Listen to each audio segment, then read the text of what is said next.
Hello student, આપણા જ્ઞાન સેતુ અંતર્ગત જે સ્ટાન્ડર્ડ 7માં યુનિટ 5 જે આપણે આપણા લાસ્ટ વિડીયોમાં જોયો, જેની આગળની જે એક્સરસાઇઝ એ હવે આપણે નેક્સ્ટ જોઈએ.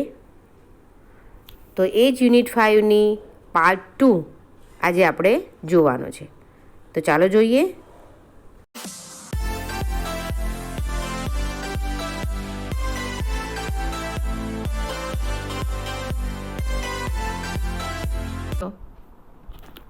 હવે જે તમે 6th સ્ટાન્ડર્ડમાં ભણી ગયા છો એ તમારી સ્ટોરી અહીં મૂકી દીધી છે.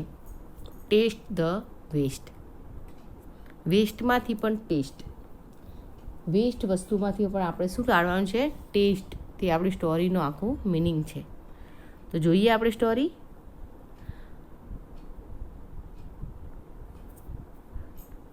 The Maharaja of Travancore ordered a huge dinner, and that was for many important guests.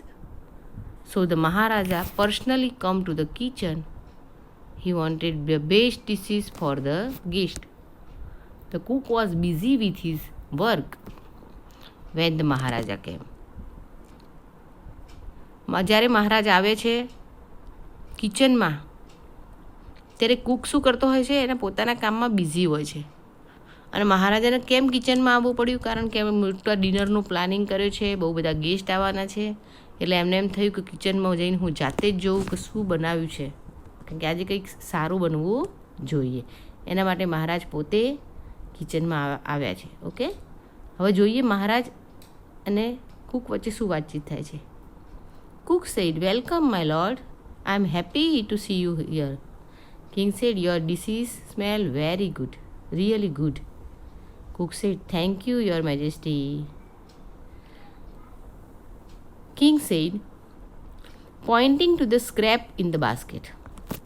હવે આ વાતચીત દરમિયાન કિંગની નજર પડે છે કે એક બાસ્કેટની અંદર થોડા વેજીટેબલ કાપીને એના સ્ક્રેપ એટલે કટકા પડ્યા હોય, વેજીટેબલ વેસ્ટ એ પડ્યું હતું. એ કિંગે જોયું અને પૂછે છે, "What is there in the basket?" Cook said, "That is vegetable waste, your majesty. I will throw it away." હમણાં જ હું એને ફેંકી આવું છું. King said, No. You can't waste all the vegetables. Find a way to use them." Cook said, "Surely, I will." હજુ Cook કહે છે કે સર, એ તો વેજીટેબલનો વેસ્ટ છે, હું હમણાં જ એને થ્રો કરી દઉં, ફેંકી દઉં. પણ રાજા એને ના પાડે છે કે વેજીટેબલનો વેસ્ટ હોય તો શું થઈ ગયું, એમાંથી પણ એનો પણ ઉપયોગ કરતું કંઈક, એનું પણ કંઈક તું બનાવ. એટલે કિંગ કહે છે, શ્યોર, બનાવું છું. ઓકે, આગળ જોઈએ. તો હવે રાજાજી એને કામ સોંપી ગયા છે કે ભાઈ આ જે વેજીટેબલનો વેસ્ટ કાઢ્યો છે એનાથી પણ તારે કંઈક બનાવવાનું છે. એટલે એ વિચારે છે કે શું બનાવવું એમાંથી. Then the king left the kitchen. The cook was worried. કુકને હવે ચિંતા થઈ કે આમાંથી એવું તો હું શું બનાવું જે રાજાને ગમે. હવે એના આઈડિયા આવે છે અને કંઈક ઉપયોગ કરે છે. જુઓ એને. He started at the scrap and started thinking. He had an idea. He first washed the vegetables. Then he cut the vegetables into long strips. He put them in a big pot. He started to cook it. He ground some fresh coconut, green chilies, and garlic together. He added this paste into the vegetables. He then added salt too. He added some whipped curd to the curry. He also poured a few spoonfuls of coconut oil, and he then decorated the dish with curry leaves. The new dish was ready. He served the dish to the guest, and everyone liked very much. The guest said, "What is the name of this dish?" The cook was confused. The cook said, "The name of the dish is avial." And avial became famous all over Kerala. And just imagine, it all came from the basket of waste. Do you know who was the cook was? It was Bhima, એટલે કે Bhim, one of the Pandavas. And the king was King Virat. Pandavas were hiding in his kingdom, and aviyal is also popular in Tamil Nadu. તમે જો કયા જમાનાની story છે, કયા સમય વખતની, જે વખતે પાંડવો પોતાના વનવાસ ક્રિયા દરમિયાન વિરાટ રાજાના ત્યાં 1 વર્ષ માટે અજ્ઞાતવાસમાં રહે છે. તમે મહાભારત જોયું હોય તો તમને ખ્યાલ હશે, અજ્ઞાતવાસમાં છુપાવીને એમને રહેવાનું હોય છે. તો એ વિરાટ રાજાના ત્યાં રહે છે અને આપણને ખ્યાલ છે, મહાભારત જોયું છે માટે કે ભીમ ત્યાં રસોઈયા તરીકે રહેતો હોય છે. તો આ એ વખતનો પ્રસંગ છે. વિરાટ રાજા જ એના રસોડામાં આવ્યા હોય છે અને એને આ વેજીટેબલ વેસ્ટમાંથી એમને ડીશ બનાવવાનું કીધું હોય છે. અને આ જે ડીશ તૈયાર કરે છે પણ કોણ છે? ભીમ છે. તો ખ્યાલ આવ્યો? ભીમે એ બધા જ વેજીટેબલને પહેલાં ધોયા, પછી એના લાંબા લાંબા ટુકડા કર્યા છે સરસ, પછી એમાં મસાલા કરીને એક નવી જ આઈટમ એને તૈયાર કરી છે, જેમાં દહીં નાખીને આ બધી અલગ અલગ વેરાયટી, પછી એને ડેકોરેટ કરી અને પેલા ગેસ્ટની સમક્ષ એને ડીશને પીરસી છે. તો બધા જ ગેસ્ટને સૌથી વધારે ગમી હોય તો કઈ ડીશ છે? જે આ વેજીટેબલ વેસ્ટમાંથી બની છે. હજુ આ ડીશનું કશું નામ છે નહીં, પરંતુ જ્યારે મહેમાનોને આ ડીશ પસંદ આવે છે એટલે કૂકને પૂછે છે કે આટલી સરસ ડીશ તે તૈયાર કરી છે, આટલી સરસ રસોઈ, તો આનું નામ શું? અને એ જ વખતે ભીમના મોઢામાં જે નામ અચાનક આવી જાય છે, બોલી જાય છે, એનું નામ પણ એ આપી દે છે. અને હાલ એ ડીશ કેરાલા અને તમિલનાડુમાં લોકો ખુશીથી જમે છે. સારામાં સારી ડીશ તરીકે ત્યાં વખણાય છે. ઓકે, તો ખ્યાલ આવ્યો તમને સ્ટોરીમાં? હવે આ સ્ટોરીના આધારે આપણે નીચેની એક્સરસાઇઝ જોઈએ કે write the action word from the sentence in the bracket. Example આપેલું છે કે the king left the kitchen. ચલો અહીંયા એક્શન વર્ડ કયો છે? એક્શન વર્ડ મીન્સ વર્બ, ક્રિયાપદ, જેમાં કંઈક ક્રિયા થઈ હોય. ઓકે, તો ધ કિંગ એ તો શું છે? સબ્જેક્ટ છે, બરાબર, કર્તા છે. અને લેફ્ટ એટલે કે બહાર નીકળી જવું, છોડવું. તો આ ક્રિયા થઈ છે અહીંયા બહાર નીકળવાની. ક્યાંથી? ધ કિચનમાંથી. કિચન ઓબ્જેક્ટ છે. તો આપણે અહીંયા ક્રિયાપદ જે છે એને લઈને સામે બ્રેકેટમાં લખવાનું છે. તો દરેક સેન્ટેન્સમાંથી આવું એક ક્રિયાપદ એટલે કે આ એક્શન વર્ડ તમારે શોધવાનો છે અને સામે લખવાનો છે. ઓકે, જેમ કે ફર્સ્ટ આપેલું છે કે મહારાજા ઓર્ડર્ડ અ હ્યુજ ડિનર. તો અહીંયા ઓર્ડર એ શું છે? વર્બ છે, ક્રિયાપદ છે, જેમાં એક્શન થઈ છે. તો તમારે સામે એ શબ્દ લખવાનો છે. આવી રીતે દરેકના એક્શન વર્ડ સામે તમારી બુકમાં લખવાના છે. આગળ જોઈએ તો નીચેના વાક્યો વાર્તાના ઘટનાક્રમ મુજબ ગોઠવો. સ્ટોરી આપણે જોઈ લીધી છે. એ જ સ્ટોરીમાંથી અલગ અલગ સેન્ટેન્સ અહીંયા મૂકેલા છે, પણ સેન્ટેન્સ કેવા છે? આડા આવડા મૂકેલા છે. તો આપણે દરેક સેન્ટેન્સ સ્ટોરીના ક્રમ પ્રમાણે ગોઠવવાનું છે. જે ફર્સ્ટ હશે એના આગળના ખાનામાં તમારે 1 લખવાનું છે, એના પછી નેક્સ્ટ જે આવતું હશે એમ 1 બાય 1 તમારે અહીંયા નામ આગળ લખી દેવાના છે. ઓકે, તો તમને ખ્યાલ આવી જશે. તમે જો અહીંયા લખ્યું છે લાસ્ટ સેન્ટેન્સ છે એવેલ ઇઝ રેડી. તો ચલો આ કોઈ દિવસ ફર્સ્ટ ના હોઈ શકે. આ સેન્ટેન્સ ક્યાં હોય? વાનગી તૈયાર થઈ ગયા પછીનું છે, એનો મતલબ આ લાસ્ટ છે. અને ફર્સ્ટ કયું હોઈ શકે? સૌથી પહેલાં શું કરે છે ભીમ પેલા વેજીટેબલ વેસ્ટ સાથે? તો પહેલાં તો એને ધોવે છે ને. તો તમે જો આ બધામાં આપ્યું છે શબ્દ wash and clean the mixture of vegetable bits. તો આના આપણા ફર્સ્ટ આની આગળ 1 કરવાનો છે. ઓકે, પછી એ પ્રમાણે સેકન્ડ, થર્ડ તમારે શોધવાના છે સ્ટોરીમાંથી અને એ પ્રમાણે આ એક્સરસાઇઝ ભરવાની છે. આગળ name of certain dishes R given below. Write the name of ingredients required to the Cook them and take the help of your teacher.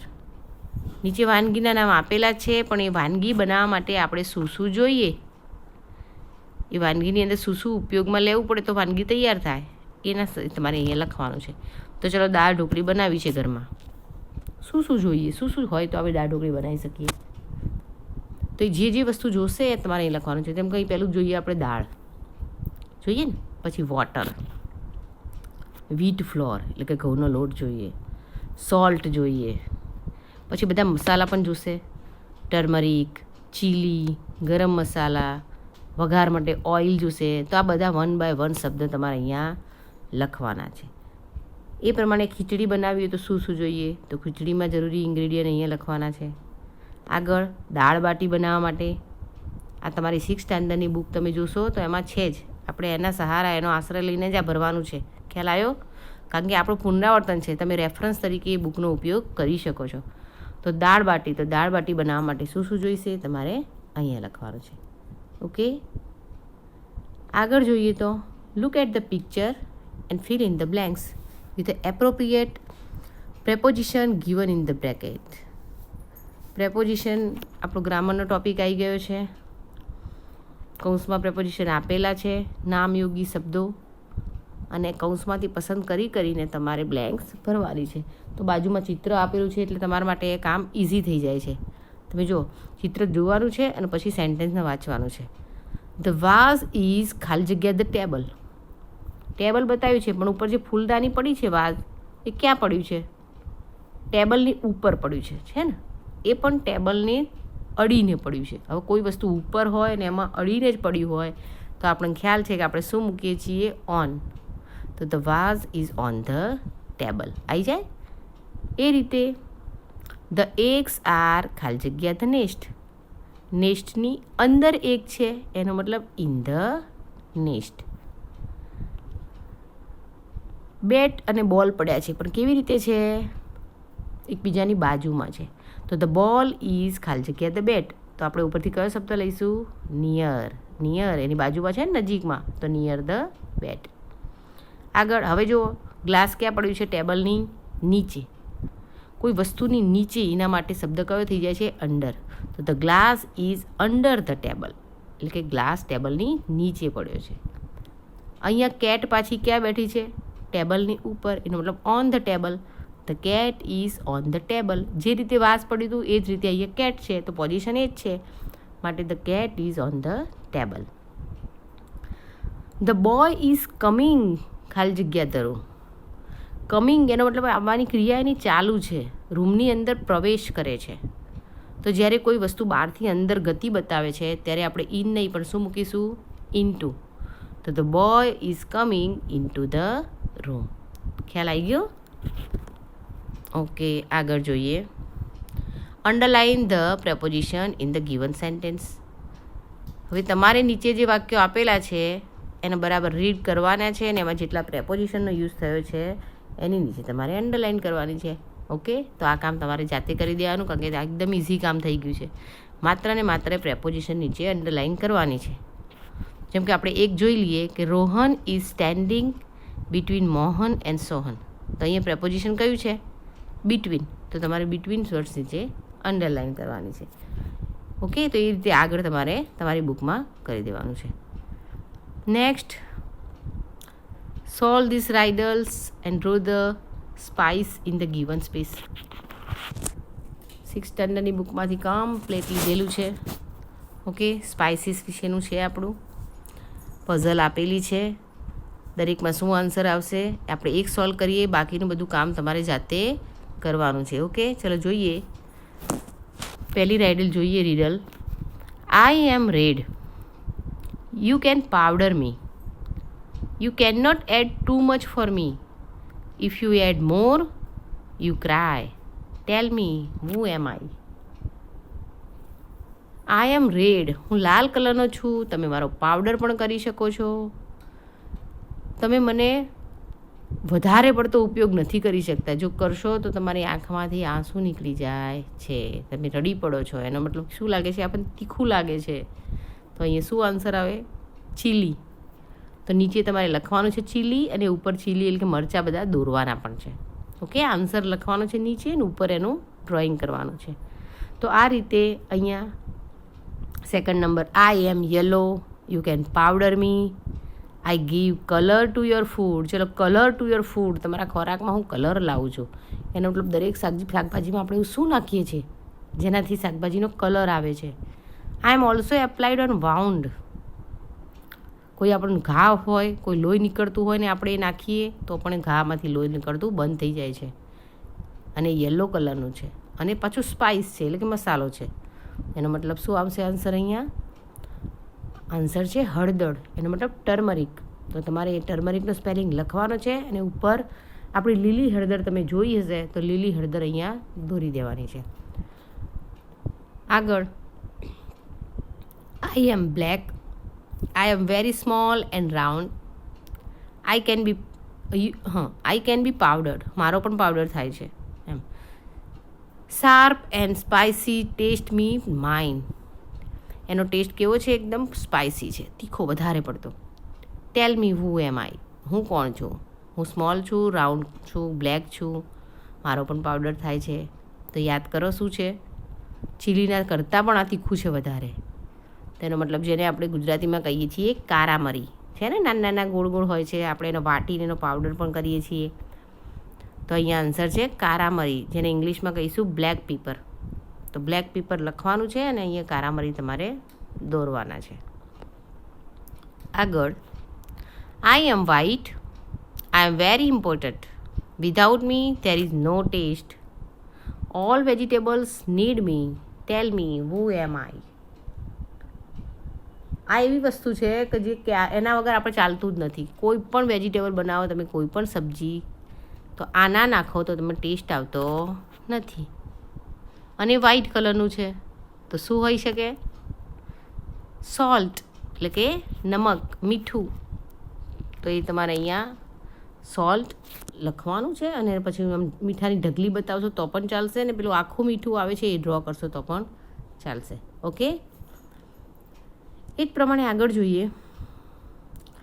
Read allowed the following lines. Loudly આપણે એને reading કરવાનું છે. Work while you work, play while you play, to be useful and happy, that is the way. Early to bed, early to rise, that makes a man healthy, wealthy and wise. Work while you work એટલે કે કામના સમયે કામ કરવું અને રમવાના સમયે રમવું. To be happy, useful and happy, that is the way. અને જો કામ સમયે જે વ્યક્તિ કામ કરે છે, રમવા સમયે રમે છે, એ હંમેશા કેવો રહે છે? ખુશ રહે છે. બીજામાં શું કહે છે? રાત્રે વહેલા સૂઈ જવું અને સવારે વહેલા ઉઠી જવું. અને જે વ્યક્તિ એવું કરે છે એ જ કેવો રહે છે? હેલ્ધી, વેલ્ધી એન્ડ વાઇઝ, એટલે કે તંદુરસ્ત પણ રહે છે, પૈસા ટકે સારું રહે છે અને હોશિયાર પણ થાય છે. ઓકે, ખ્યાલ આવી ગયો તમને અહીંયા? આગળ જોઈએ. Draw a picture of fruit and vegetable you like and colour them. તમને જે ફ્રૂટ સૌથી વધારે ભાવતું હોય એ ફ્રૂટનું તમારે એ ડ્રોઈંગ કરવાનું છે, અને જે શાકભાજી તમારે વધારે ભાવતું હોય એવું એક વેજીટેબલ પણ અહીંયા તમારે ડ્રો કરવાનું છે. તો બરાબર ખ્યાલ આવી ગયો? અહીંયા આપણો યુનિટ 5 પૂરો થાય છે. તો વિડીયોને 2 થી 3 વાર જોવાનો છે અને એ પ્રમાણે તમારી બુકમાં ફિલઅપ કરવાનું છે. ઓકે, તો નેક્સ્ટ આપણો યુનિટ છે જે આપણે આપણા નેક્સ્ટ વિડીયોમાં જોઈશું. ઓકે.